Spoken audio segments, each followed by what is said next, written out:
not just like me and Megan and Leah, but like our patrons are connecting with each other.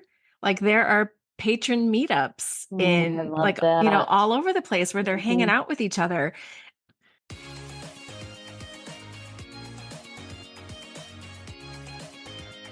Welcome to the Wish I'd Known Then podcast, where we focus on how authors found success, looking at strategies that have taken them to the top of the bestseller charts, as well as what they've learned from their mistakes. Because being an indie author is more than knowing the latest marketing trend. It's about being innovative and creative and learning from your mistakes. Welcome to Wish I'd Known Then podcast. I'm Sarah Rosette. And I'm Jamie Albright. And this week on the show we have Amy Pine. Yes. Yeah, we it was had a great interview. Yeah, we had a great time talking with her. We talked about building a community and a little bit about K-dramas because she and her other romance writer co-host talk about K-dramas and writing. And we talked a lot about craft as well. Yeah. It was a fun conversation. It was super fun. Super fun. Yeah. So that's coming up. Yeah. What have you been doing? Just writing and still kind of watching my release and doing a few things, running some ads. I'm super happy. I think it got up to like 5,000, 3,000 last night. I think it's back at 4,600 right now. So it's super good. I'm very pleased, and the others I'm getting a lift from all them, and so I'm happy. And so I'm doing that and just trying to get stuff done because I leave tomorrow to start this swimming lessons saga of 24. Right. Every year I do it, and so it's your side hustle. It's my side hustle, and for yesterday was the inaugural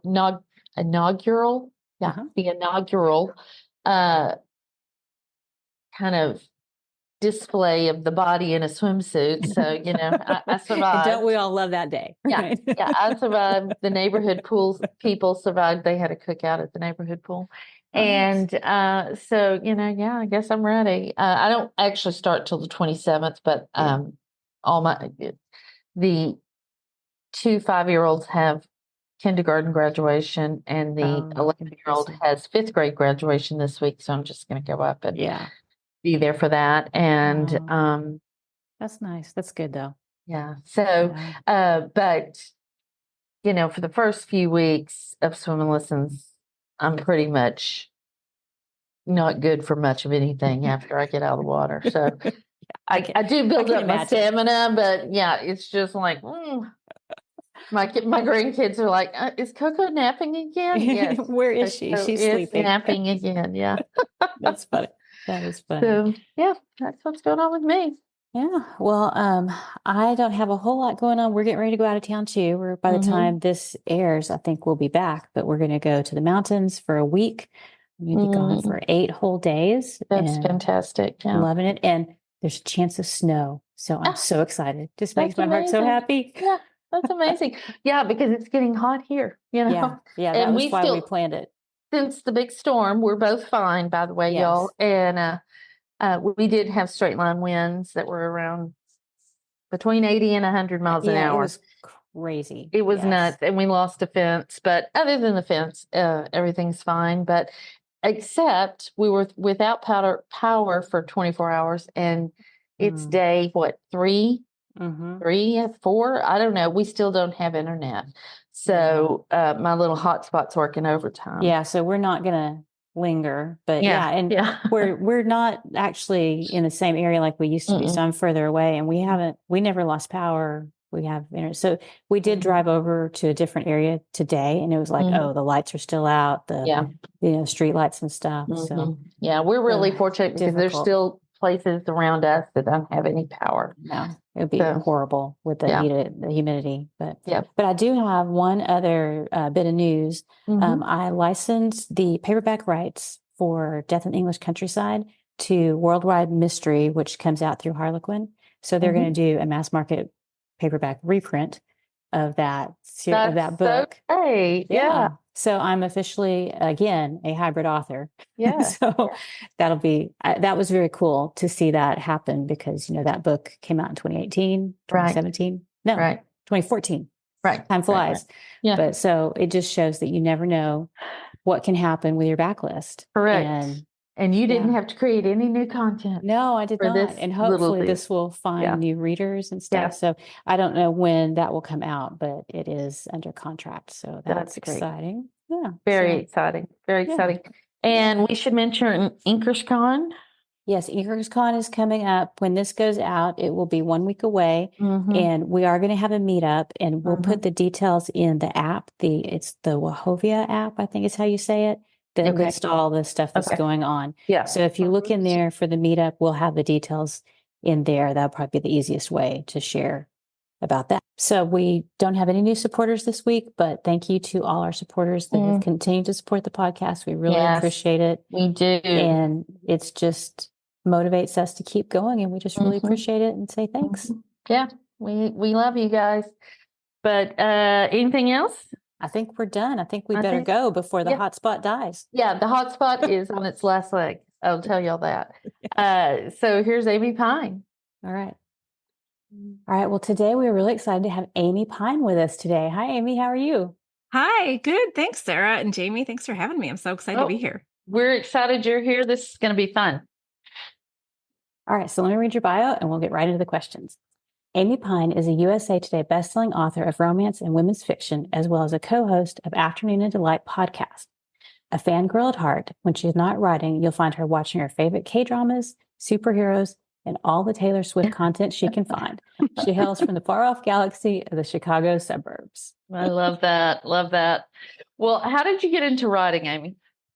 So writing came to me later in life. I was a high school English teacher. And it was at the school that I used to work at. I'm going to give a shout out to Fremd High School in Palatine because they're fantastic. And I still love all my English teaching friends over there. But we had, and they still have, this annual program called Writers Week, where faculty, students, professional writers of all kinds, like poets, novelists, songwriters, whatever, come in and present every day. And I would watch my students and my colleagues getting up there and reading something that they wrote. And I was a voracious reader. I always have been. And I'd been having these feelings, like when I would finish a book, I would think to myself, I wish I could do that. And I finally challenged myself, why wasn't I trying? And so that was the catalyst for it way back. When was that? That was 2010, maybe, when I first started thinking about it. Yeah. Were you writing romance at that time? So no, kind of, sort of. The first book that I wrote was a young adult dystopian book. As one does. As one does, right? Yeah. When I tried querying that to agents, I was like, it's just like the Hunger Games and Divergent. And they're like, yeah, but we have the Hunger Games and Divergent. We don't need what you're trying to sell. And it was a very saturated market back then. And I realized that the one thing that I was really into in writing that story was the romance, because there was a romance in there. And so then I had another idea that kind of just clicked. It was a travel book. My junior year in college, I studied abroad in Scotland, and I'd always wanted to write something about that time. And so I just kind of pulled bits and pieces from my experience there and turned that into a college romance. And that was the first book that I sold. That's amazing. That's great. I love that story. Well, we always like to ask everyone, what is your definition of success? I feel like it's a moving target. When I first started out, my very first book, at the time, the publisher that I was with only published digitally. So it was an ebook, and I was very excited because I had a book published. Yay, I made it. Yeah. Then that publisher, the publisher's Entangled, by the way. I want to give them credit because they were the first one to give me a shot. And they're actually, Entangled is huge now. You heard of Rebecca Yarros and, Fourth Wing, that's Entangled. They started printing the books, and you could order them print on demand on Amazon. Then I was like, yes, I've totally made it. My book is in print. Then I got a publishing deal where my books were in stores. I was like, okay, now this is it, right? I've totally done it. And it just, I'm a huge audiobook reader. That's my go-to. And so my first book that I had in audio, I think I was even more excited about that than I was to have a book like on the shelf at a bookstore. So yeah, I think sometimes I need to remind myself that just having written a book is a very successful thing. Like not everybody can say that, right? And so when I'm, getting sometimes lost in that spiral of like the comparison game, like why aren't I able to do what so-and-so is doing and stuff like that?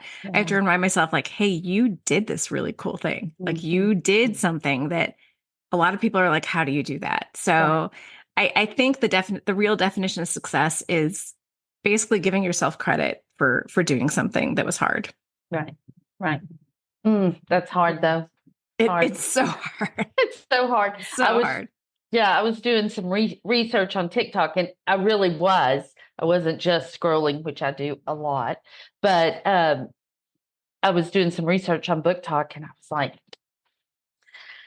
getting more and more depressed because there was not a Jamie Albright book to be found on TikTok, in all the recommendations and stuff. And I was like, oh, but then I had to stop and go, you know what?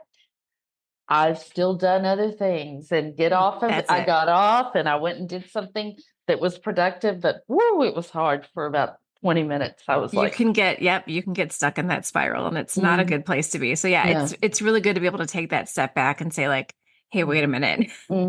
Like there's enough room for everybody at the table. We just might all be sitting down at different times. Right. Exactly.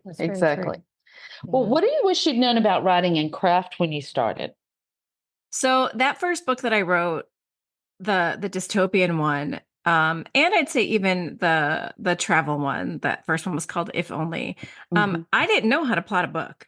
Like I got lucky. I had some good critique partners, and back when none of us were published and we could share what we were writing with each other and get each other's help. And that was my support system. It wasn't until I had that first book out there that another writer friend of mine, and I'm going to give a shout out to her because she's got a new book coming out soon, Amy Trueblood, who also writes under Amy True. Isn't that the coolest name? That's her real name, Amy Trueblood. That's amazing. She told me about this book called Save the Cat. Which is it started out as just a screenwriting book by Blake Snyder, but now there's Save the Cat for writers as well. And it's beat sheeting, and it like I am a very type A person. Like I outline my books. I need to know that I have a whole story. Like once I start writing, I go off script all the time, but I need to know that like the bare bones are there. And what Save the Cat taught me is all the necessary parts of a story and when you're supposed to get to those necessary parts of a story. And so I cannot like shout this book out enough. Like anybody, if you're just getting started with writing, go grab yourself a copy of Save the Cat. Either like Save the Cat by Blake Snyder or the one that Save the Cat for writers. Fantastic. Like I still like I'm plotting a new book right now, and the first thing I do is beat sheet it. Yeah. Jessica Brody is the one that wrote Save That's the Cat. it. Thank you. Yes. Yeah, I think that's a valuable book because even though if you've read a lot, you maybe instinctively know this is what needs to happen, but you don't know the names of it. It gives you names for things and like explores in more depth, like the fun and games section. And absolutely. All these different things that you're like, I remember reading it and going, oh, I get it now. I understand more. It just gives you a way to talk about it and categorize it, I guess. Yeah. And it absolutely helps because then when you're writing, you're like, oh, wait, I'm like, I should be getting to the fun and games already, and I haven't gotten there yet. Like, what do I need to do to get there? Right. I like that it gives you that like target. To shoot for. Yeah, absolutely. And I put mine on the beat sheet, like the ones you can print out. Yeah, I love those. Yeah, super helpful. And I also I don't always use it, but I like to put it down so I can see it. Yeah. It makes you feel better, right? Yeah. Because if you write yourself into a corner, which I do all the time, then I can go back to the beat sheet and be like, well, what was I going to do here? Kind of thing. And see if that even like will still help me. But it's super helpful. And what I also love, like the Save the Cat website has examples. Like it'll pick a movie like The Princess Bride. It's on there. Look at The Princess Bride broken down into the 15 beats. Like if it doesn't make sense to you the first time you look at it, go look at examples of it. And it's like a very big aha moment. It is. I had read Save the Cat and I really liked it. And I'd used the beat sheets, but it wasn't until I listened to it, but listened to Save the Cat writes a book, then I went, oh, I get it now. Like, I get it. What about marketing? What do you wish you'd known about marketing? Oh man, I wish I knew that what the work is not done when you finish the book. Like I had no idea. I really didn't. And having started out with at the time a smaller publisher, like I said, Entangled is much bigger now, but at the time it was a smaller, like more boutique publisher. And there wasn't much happening in the way of, you know, a publicist type of thing. So it was a lot of extra work for me that I didn't know I had to do. I didn't know how to make graphics. I didn't know how to make teaser quotes. Like I had no, like that's the type of thing, like going in, like I needed that kind of like a cheat sheet to say, hey, before your book even comes out, make sure that you are learning a little bit of graphic design and that you are, you know, have a subscription to maybe a stock photo site. Although nowadays you don't need it with stuff like Canva. Like I use Canva all the time. But yeah, like I wish I knew that that was part of the job, and I really didn't. I really didn't. And that was a hard lesson to learn because I felt very much like a fish out of water. I didn't know what I was doing. Yeah. I look back at some of my first graphics and I'm like, oh, I need to go delete those because they're so amateur looking. Not that I'm great now, but I have like upskilled a little bit in like the Canva better. Stuff. Like, I'm better. I mean, like if my publisher's like, hey, there's a sale going on and we made you a graphic, I'm like, thank you. Like I will use that. Yeah. Yes. And, but that is one of those things that you can get better at. And like Canva is super helpful with that. Yes, it really is. It is. Well, tell us about Afternoon of Delight podcast and how it came to be. So we had this little thing called the pandemic, right? And let's see, in the pandemic, you know, you're watching all your favorite shows, then you're rewatching them because nothing new is getting made, right? Like I watched Schitt's Creek twice during the pandemic, and it was like my saving grace because that show made me so happy. But I watched it all, and it's, you know, pretty quick to go through even twice. And it was Leah and another writer friend of ours, Chanel, who started watching Crash Landing on You. And I forgot how they got to it. But it was one of those things where like, just look, we need something new to consume. And they're like, Amy, you have to watch this. It's amazing. It's like, it's romance done right. Like you just have to watch this. And I started it and I knew nothing about Korean dramas. This is like December of 2020. Maybe a little bit earlier. So late 2020. And I started watching it and anybody who's, you know, a lot of people say this is their gateway drama, right? It's the first one they watch. You're like, I'm in. But she paraglides through a tornado, right? Our main character, Yoon Suri, paraglides through a tornado from South Korea into North Korea. I mean, and we were just talking about it last night on the episode of the pod that we were recording. Like, there's a cow flying by her. Like, it is silly. It is over the top. And I'm like, what am I getting myself into? Right. And by the time I got done with episode 16, I was so beside myself as far as there's nothing else that can compare to this. Nothing will ever be as good as this. What do I do with myself? And I literally went right back and watched all 16 episodes again. Oh, wow. I'm like, what do I do with my life now? Nothing is ever going to be this good. And then, you know, then I found Goblin, and, you know, I found What's Wrong with Secretary Kim, and then I found Lee Min-ho and consumed everything I could by him. That was my December 2020. And it finally got to this point where Leah and I were talking about it all the time. And then Megan was getting into K-pop. And I was like, look, I will send me some of your K-pop videos. I'll watch some of your music videos if you will watch this Korean drama for me, Crash Landing on You. And that was it for her too. And we just had this long text chain going between the three of us where we would not stop talking daily.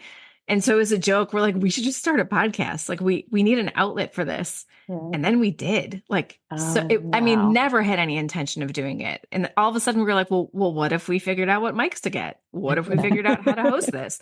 What if we learned how to edit? Like, it was bananas. And now here we are, like more than 3 years later, and we have not missed a week. Every week, a new episode.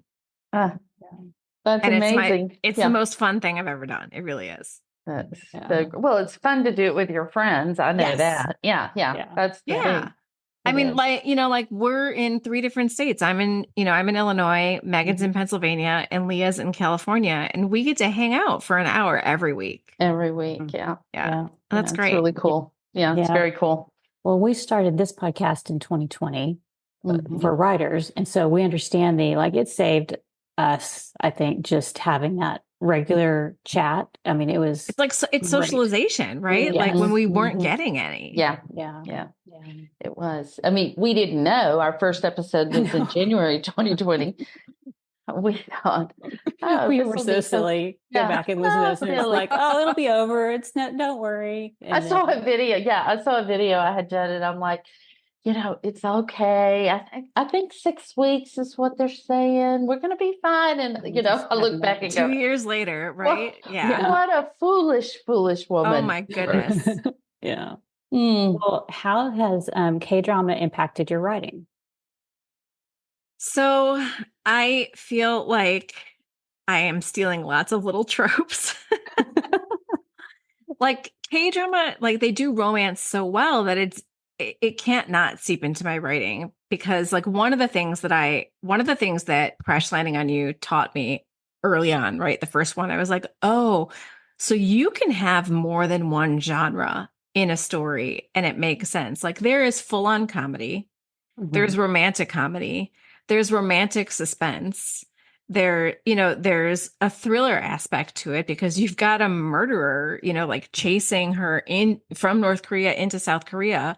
And then you've got, the family drama with, whenever there's a chaebol involved and who's going to take over the company, like you've got that drama going on. And so that for me was like, oh, so my books don't have to be one thing. And while I do primarily write romance, I have been infusing a little bit more like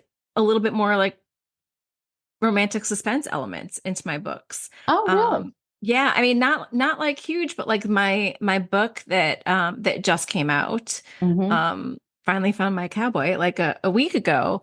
There's a romantic suspense element to it. It's the story of like a widower vet and an injured dancer, and the vet's a cowboy too, a veterinarian. I mean, and he's a cowboy as well. And it's like them on the ranch and bonding with this horse and blah, blah, blah. But in the background, there are these poachers trying to steal this horse because it's a rehabilitated show horse that's worth a lot of money. And so there's like that kind of going on in the background as well. And I was like, yeah, I can do this. Why not? Like K-drama does it. And then I also put like little Easter eggs in there with my readers who are also drama watchers that I hope that they'll notice, like drunken piggyback rides and blowing on boo-boos. I've done that more than once now. And back hugs. Like, if you know, you know. Yeah. And that is a fun thing. Like if they know, then it's a little surprise for them. Yes. But a general reader will just enjoy it. Right. Hopefully. Yeah. K-dramas have been just like super fascinating. Jamie's tired of hearing about them, I'm sure, because I keep bringing them up because they're so interesting. And I think they're fascinating because you get the complete story arc. Whereas in Western television series, they want the series to go on as long as possible. So it's like always trying to keep you going. So you don't ever get that complete story arc. And so to me, that was one of the most interesting things. The first one I watched, I was like, oh my goodness, this story was so satisfying.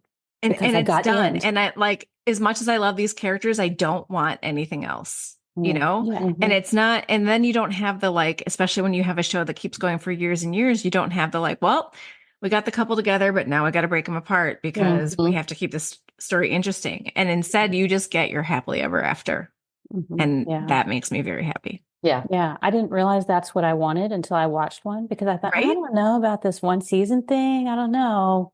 16 episodes, that might not be enough. But then when I watched a couple, I was like, oh, I get it now. I understand. Yeah. It's a fantastic formula. Yeah. Well, let's talk about the Patreon, because I think a lot of our listeners will be interested in, you have this really vibrant Patreon community for the podcast, and it's very fun and very warm and welcoming. So how did you set it up?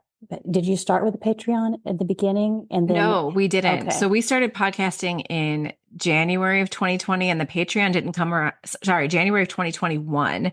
And the Patreon didn't come around until about September.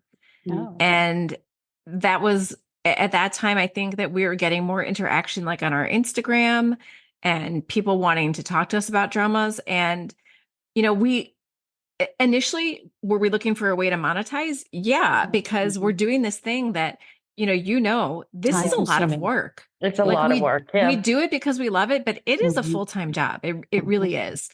And so our thought was, we love this thing that we do. If there's any way that we can make it someday be the thing we do, what are different ways that we can maybe support ourselves in doing that? And, right now, it's definitely not making us enough money to do that, but it's making us enough that we are, putting a little bit away as far as like, how can we use this in the future now to like benefit our K-drama listening, our listening community? Because we haven't done anything with it except maybe like, our sister podcast that we've grown, like we've helped build their websites and get them equipment and stuff like that. But really that was our first thought. And what it turned into is just this place that we love to be. And, the monetary benefit is absolutely secondary. We didn't know what it was going to be when we started it, right? Like kind of just like the podcast, like we didn't even know that we would have people who would want to, pay $2, $5 a month to hang out with us.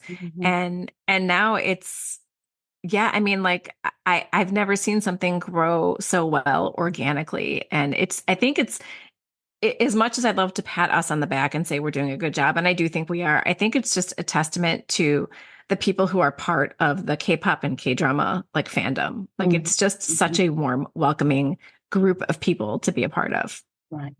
Right. How's it changed over time? While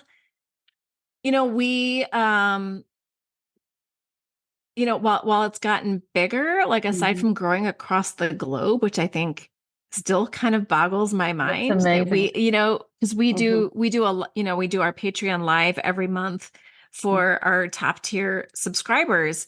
And we kind of try to change what day and what time we're going to do it each month so that we can hit different parts of the globe. Because we know that if we're doing it on, a Wednesday night, which is also the night that we record. So like, that's the most convenient, right? Like tack on our 1 hour live get together before we record. We know that people across the pond are not going to be able to join us unless they're like staying up until the wee, small hours of the morning. But I think really what it's made us do is sort of connect with each other, in real life more. Not just like me and Megan and Leah, but like our patrons are connecting with each other. Like there are patron meetups in like, all over the place where they're hanging out with each other. And that to me is worth way more than, any subscription in the bank or anything like that. Like the fact that we've got people who met each other and have become such wonderful friends because of the Patreon. That makes me so happy. I love that. I love that so much. Yeah. Yeah. I think that's a sign of a really healthy community is that you're not in there goosing, content and like, comments, and it's like, it's taken on a life of its own and you don't have to be in there every day. Right. Yes. Yeah. And we really don't. Like, that's the thing. It was one of our listeners who it came as like in a comment thread from a different post. And this is like a couple of months ago, I think. That was like, what's the reason behind like why you guys don't post like a discussion thread for the podcast episode that you drop each week? We were like, because we're dumb and never thought of that. But thanks for the idea. And now we do that today. And now we do. And I have to give Leah credit because Leah's really good at remembering to do that stuff. Like if we had like assigned roles, like Leah is the social media manager and she's really fantastic at that. We're like, oh yeah, we should totally, like, you guys want to talk about the episode. We want to talk about the episode with you. Absolutely. And so now we post like a discussion thread, each week. Which, that just cracks me up. So and we're not, our questions on there are really only ever about like, what are we all kind of like need to get off our chest right now? It's, I don't think really ever self-serving. Like we want our patrons to be able to be, get off their chests what they need to talk about, whether it's about an episode or whether it's about a drama that everybody's watching or something that's in the news. Like, yeah. Well, so I don't know if we mentioned this, but your other co-hosts are also writers. Yes. So how do you handle running this community and also keeping up with your writing? Because it is time consuming to do a podcast and manage a community. And manage a community. And, you know, some of us also have like day jobs on top of it. We all have kids. Like it's pretty chaotic. Right? It is. It's very chaotic. But I think what really helps is that we all know that like real life comes first, and we're able to support each other with that. You know, we had a Patreon live recently where Megan literally got the stomach flu like right when we were starting, and like had to hop off and go be sick for 24 hours. And like, like you go take care of yourself. You know, even with like, you know, our podcast episode last week, you know, Leah, we all know Leah's a Suga fan, and D-Day, like the concert movie, dropped last Wednesday, and she's like, "You guys, I need to go." And Megan and I are like, "We're good, we got it. We both watched Love to Hate You. You didn't. We'll do a podcast on that." You know, we step in for each other, and same thing with, you know, when we're on deadline and stuff like that. Like I had to turn in 2 books on April 1st. One was an edit, and one was a draft. And so we sat down with the schedule, and I'm like, "Look, I can't edit for like these next 2 weeks. Like, can you guys pick up the editing and let me just finish this book and record when we record?" And they're like, "Absolutely." And so I think that's the kind of thing, is that we just step in for each other when we need to, and we give each other breaks when we need to. And it's a very supportive system that we have. Yeah. I love that.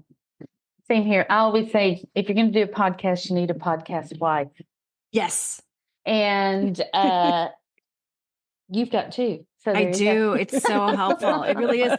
Megan and I were laughing about that. We're like, that's why it's so great that there's 3 of us, because nobody's ever just like left alone. I mean, if there was an emergency and we had to, like, we're already talking about the summer, like summer gets crazy. And so we are splitting up 3 episodes in the summer where it's like, I'm going to do something on my own. Megan's going to do something on her own. Leah's going to do something on her own. Maybe not alone. Like we might invite guests, but we're like, look, we're all traveling. We're all doing crazy things. Like, let's split the load. Yeah. It is a lot to do an episode every week. And so during the summer and holidays, it's not, I mean, I don't know that I couldn't do a solo podcast. So if anyone's thinking about doing a podcast, definitely try and find a friend that has that same interest. Because it helps keep you accountable, and then you can share all the work. Right? Yes. It's a lot of work, folks. Like it really is. Do it. It's fun. It's so much fun. But it's a lot of work. So just know going in. Yeah. Well, and also you guys, like, we have guests most weeks. So that makes things a little bit easier. We're not having to come up with content. You guys are having to come up with content, which to me is even harder. So I applaud you for that, because the weeks that we don't have guests, I'm always more stressed about those weeks. Yeah, because we have to come up with the content, you know, and we sort of just went through a lull where we didn't have any guests scheduled, and we did 2 back-to-back of just us, and it was a lot. I was like, wow, I like it when we have a guest. That's right. Someone to fill it up. Yeah. I mean, we write scripts, like, you know, just like we're doing right now. We want to have a conversation, but we also want to make sure that we're not going to just go off on a tangent and talk about, you know, who knows what for an hour. So we script it. We have questions ready. Sometimes it does go off script, and that's fine, but at least we know we've got about an hour's worth of content, and we'll be okay. If we didn't do that, I mean, in the beginning, we were very rigid about the scripting too, because we had no idea what we were doing. So we're like, we need to say all of these things, right? And our first, and we were even like, we were doing deep dives of dramas that were like 2 episodes long, and we're like, we're going too deep. Yeah.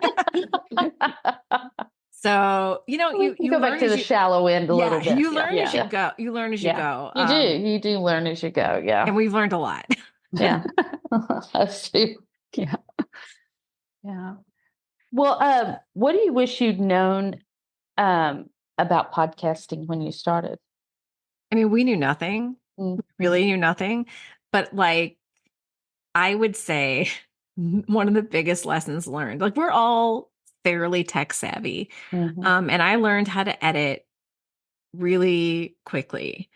And so I was like, I'll be the editor. Like I know how to use, this audio editor. And if you've never edited a podcast episode before, all of you listening, please know that it takes at least 3 times the length of the podcast to edit it. And so we had these early episodes that were like verging on 2 hours, and it was taking me like 6 hours to edit, which I have to spread out throughout the week, right? Yeah. Because, we've got other responsibilities. And it was finally after editing, I'm the editor, you do social media, you do scripting, that kind of thing. And finally, after I edited a few, I was like, so what do you both think about if I train you on how to use Audacity? And maybe we can clear the editing load. And literally the first time that both Leah and Megan edited an episode, they're like, Amy, I can't believe we were making you. Like I had chosen. They're like, we can't believe you were doing just all of this. Yeah. It is so much work. Again, it's gotten easier now because we are less hard on ourselves. We realize that our podcast is a conversation podcast, and it doesn't need to be 100% polished as far as like, we don't need to take out every single breath and every single and all of that. Like we talk like human beings, and that's okay. Right. So we've learned to sort of let go of that a little bit, and it has been a huge help. Yeah. We decided from the beginning we were going to hire somebody to edit. That is we say one of these days, when the Patreon makes us enough money, we're getting a full-on audio engineer. Like we paid out of our own pockets until we had supporters, and now thankfully our supporters help pay for that. Yes. And and she's my daughter, so she understands how I talk. She didn't really know Sarah, but it was enough that it made it flow more. I think it made it flow more conversationally than if we had other people or whatever. Yeah. And as you can see, like we've had the mics, we've done everything. I talk with my hands, so I hit a mic every time. So I have just the earphone. I mean, we are so low tech. I mean, you guys, I've listened to your podcast. It's way. I mean, we have mics. I mean, that's about it, though. But what's funny is Jamie's daughter got pregnant. Do you remember when she was pregnant? And I was like, I better learn to edit. I better edit one podcast so like we have a backup. Yeah. And I did one podcast, and I was like, I don't want to do that every week. The best money we ever spent. Yes. It is. I would say that's the hardest part of doing a podcast. Well, because it's so time consuming. It is. Yeah. Well, what do you wish you'd known about running a community? Is there anything that comes to mind? I had never been on Patreon before we did this. So I didn't know what it was like. So, just even knowing what it was.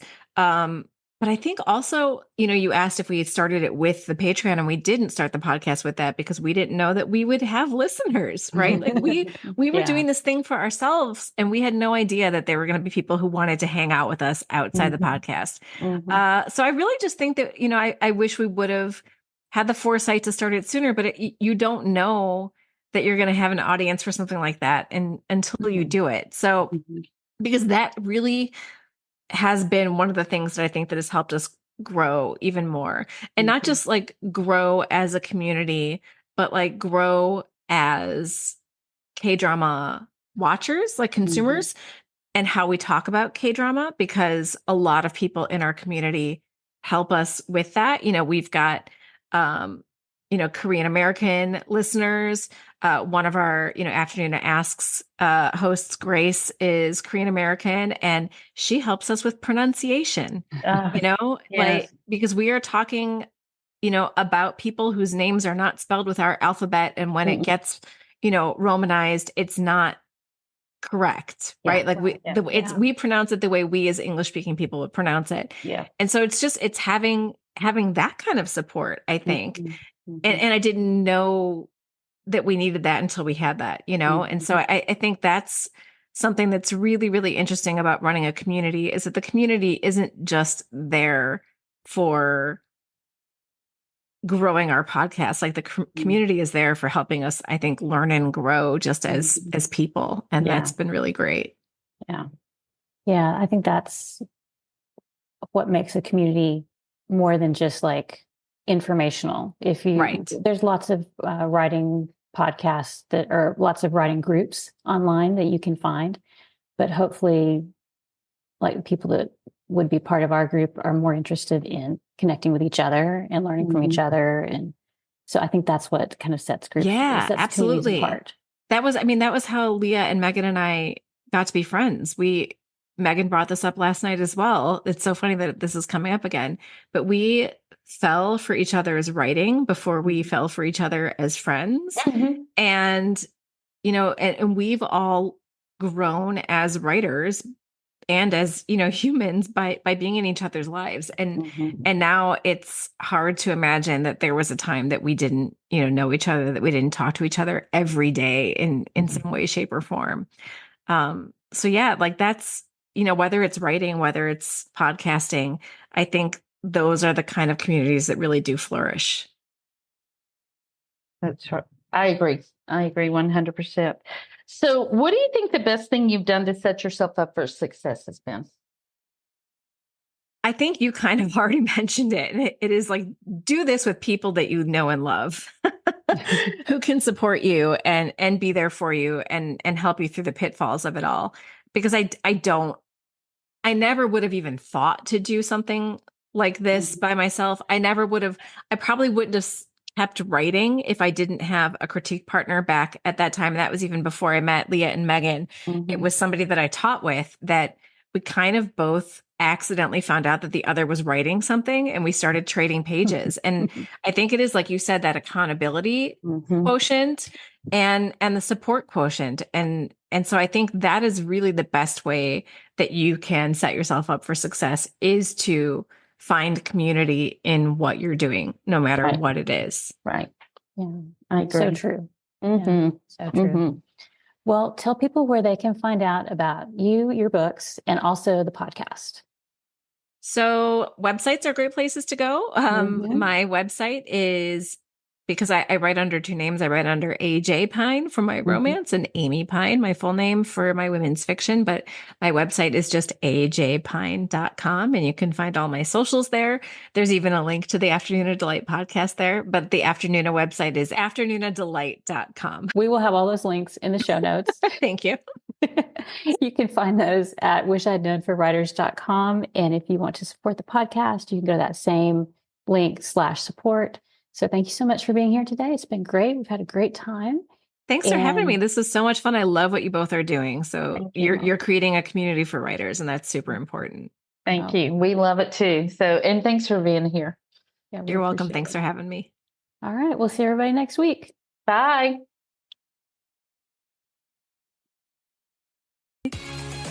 Thanks for listening to the Wish I'd Known Then podcast. We hope this episode inspired you, empowered you, and made you laugh a little bit too. If you loved it, tell your friends about it. And if you feel so inclined, leave us a review. We look forward to being with you again next week.